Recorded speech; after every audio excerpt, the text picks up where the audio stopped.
Shalom.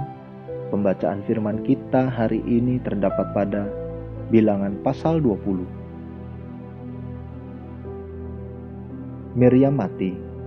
Kemudian sampailah orang Israel, yakni segenap umat itu, ke padang gurun Zin dalam bulan pertama, lalu tinggallah bangsa itu di Kades. Matilah Miriam di situ dan dikuburkan di situ. Dosa Musa dan Harun. Pada suatu kali, ketika tidak ada air bagi umat itu, berkumpullah mereka mengerumuni Musa dan Harun. Dan bertengkarlah bangsa itu dengan Musa. Katanya, sekiranya kami mati binasa, pada waktu saudara-saudara kami mati binasa di hadapan Tuhan, mengapa kamu membawa jemaat Tuhan ke padang gurun ini, supaya kami dan ternak kami mati di situ? Mengapa kamu memimpin kami keluar dari Mesir untuk membawa kami ke tempat celaka ini, yang bukan tempat menabur, tanpa pohon ara, anggur dan delima, bahkan air minum pun tidak ada? Maka pergilah Musa dan Harun dari umat itu ke pintu kemah pertemuan, lalu sujud. Kemudian tampaklah kemuliaan Tuhan kepada mereka.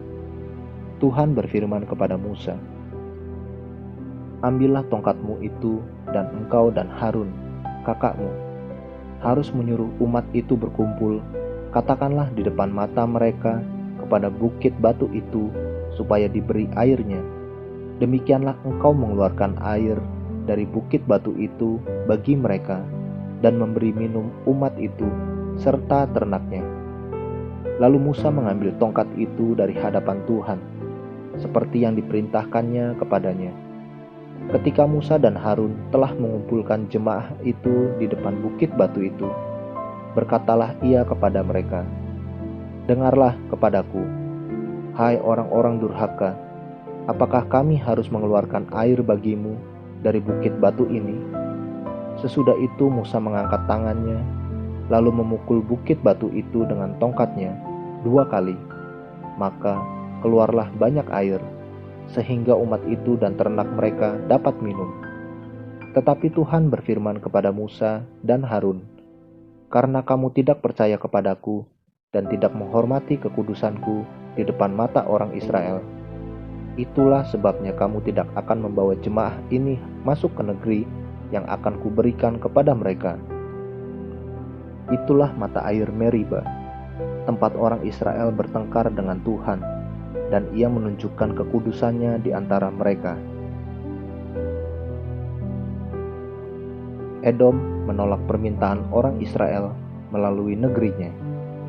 Kemudian Musa mengirim utusan dari Kades kepada Raja Edom dengan pesan, beginilah perkataan saudaramu Israel, engkau tahu segala kesusahan yang telah menimpa kami, bahwa nenek moyang kami pergi ke Mesir, dan kami lama diam di Mesir, dan kami dan nenek moyang kami diperlakukan dengan jahat oleh orang Mesir, bahwa kami berteriak kepada Tuhan, dan ia mendengarkan suara kami, mengutus seorang malaikat, dan menuntun kami keluar dari Mesir. Sekarang ini kami ada di Kades, sebuah kota di tepi perbatasanmu. Izinkanlah kiranya kami melalui negerimu. Kami tidak akan berjalan melalui ladang-ladang dan kebun-kebun anggurmu, dan kami tidak akan minum air sumurmu. Jalan besar saja akan kami jalani, dengan tidak menyimpang ke kanan atau ke kiri, sampai kami melalui batas daerahmu. Tetapi orang Edom berkata kepada mereka, tidak boleh kamu melalui daerah kami, nanti kami keluar menjumpai kamu dengan pedang. Lalu berkatalah orang Israel kepadanya, kami akan berjalan melalui jalan raya, dan jika kami dan ternak kami minum airmu, maka kami akan membayar uangnya, asal kami diizinkan lalu dengan berjalan kaki. Hanya itu saja. Tetapi jawab mereka, tidak boleh kamu lalu. Maka keluarlah orang Edom menghadapi mereka dengan banyak rakyatnya dan dengan tentara yang kuat. Ketika orang Edom tidak mau mengizinkan orang Israel lalu dari daerahnya, maka orang Israel menyimpang meninggalkannya. Harun mati. Setelah mereka berangkat dari Kades, sampailah segenap umat Israel ke Gunung Hor. Lalu berkatalah Tuhan kepada Musa dan Harun dekat Gunung Hor, di perbatasan tanah Edom. Harun akan dikumpulkan kepada kaum leluhurnya, sebab ia tidak akan masuk ke negeri yang kuberikan kepada orang Israel, karena kamu berdua telah mendurhaka kepada titahku dekat mata air Meriba. Panggillah Harun dan Eleazar, anaknya, dan bawalah mereka naik ke Gunung Hor. Tanggalkanlah pakaian Harun dan kenakanlah itu kepada Eleazar, anaknya. Kemudian Harun akan dikumpulkan kepada kaum leluhurnya dan mati di sana. Lalu Musa melakukan seperti yang diperintahkan Tuhan. Mereka naik ke Gunung Hor, sedang segenap umat itu memandangnya. Musa menanggalkan pakaian Harun dan mengenakannya kepada Eleazar, anaknya. Lalu matilah Harun di puncak gunung itu. Kemudian Musa dengan Eleazar turun dari gunung itu.